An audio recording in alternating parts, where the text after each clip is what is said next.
Well, I was not surprised. I mean, of course I was surprised. I didn't expect to get, my show canceled Monday morning, but I wasn't, if I took 3 steps back, I was not surprised at all. I mean, first of all, television's like that. People get fired. There are all kinds of lines that no one will explain explicitly. I'm a very literal person, so I would totally happy if I'm knowledge that I would always say, just write it down for me.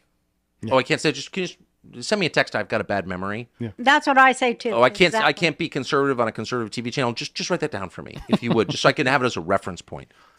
Oh, well, the lines. No, I really don't, because I'm kind of stupid. So if you could just, so I knew on a gut level, I knew I could feel that they strongly disagreed in the war in Ukraine stuff.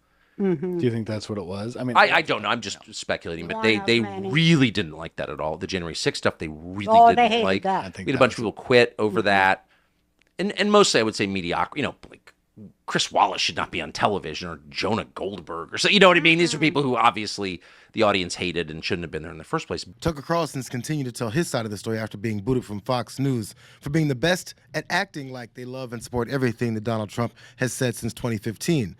Notice, though, he also revealed that in order to be liked by the audience, you'd have to toe the line on conspiracy-laden talking points that they endlessly fed to viewers. They were so outraged because I said, it seems like there are probably a lot of feds in the crowd on January 6th. And now it turns out, of course, there were way more even than I imagined. The whole thing was a complete setup. Yeah. The whole thing was a lie, and it was used to put people in prison for expressing their constitutionally protected rights. A 3-time Purple Heart winner. Oh, I know. It seems pretty clear that Tucker was let go in part for being the most effective Fox News anchor at pushing Trump's 2020 election lies, which resulted in them settling with Dominion voting systems for nearly $800 million. And since those kinds of lies led to a level of success that he hadn't seen at his other gigs at CNN or MSNBC, he's not letting go of that anytime soon. And that was a tip-off to me. I mean, I had no thought in my head as I watched this happen on television and in the subsequent weeks that U.S.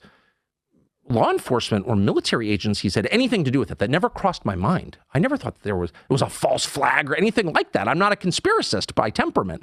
I never thought that.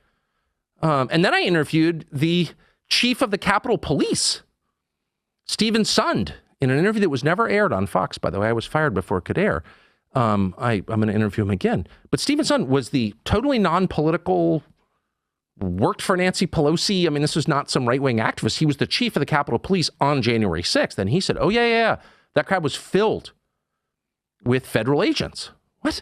Yes. Well, he would know, of course, because he was in charge of security at the site. Stephen Sund's unaired interview with Tucker was curiously at odds with what he told NBC Washington after he was forced to resign. In his new book, Courage Under Fire, Under Siege and Outnumbered 58-1, Sund tells readers, the buck stops with me, but he lays blame for multiple failures on many of the people he expected to help prepare and react that day. People have no idea what happened on January 6th, Sund told the I-Team. They really have no idea. 2 years later, he said he isn't certain enough has been done to correct the failures within law enforcement and politics. Quote, I hate to say it, I think January 6th was the middle of something.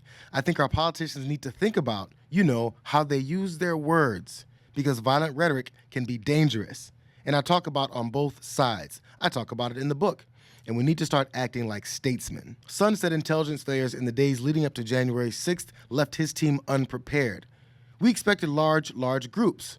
I expected maybe some pockets of issues around the perimeter, not what I now know was being planned. In his book and the News 4 interview, he said federal agencies, including DHS and the FBI, were collecting information but not sharing it effectively with Capitol Police. Sund said his own intelligence analysts at the Capitol Police Department had important information but downplayed it. Sounds more like Sund's beef is with the lack of preparedness and attention to intelligence over an attack that was carried out by supporters of a losing political party. But the consequences for lying never stopped Tucker from telling them. He even admitted it himself. I guess I would ask myself, I lie. If I'm really cornered or something, I lie. I really try not to. I try never to lie on TV.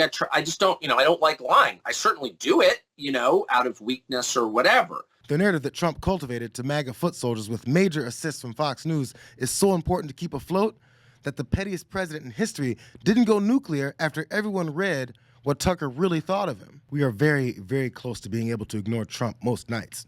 I truly can't wait. I hate him passionately. I blew up at Peter Navarro today in frustration.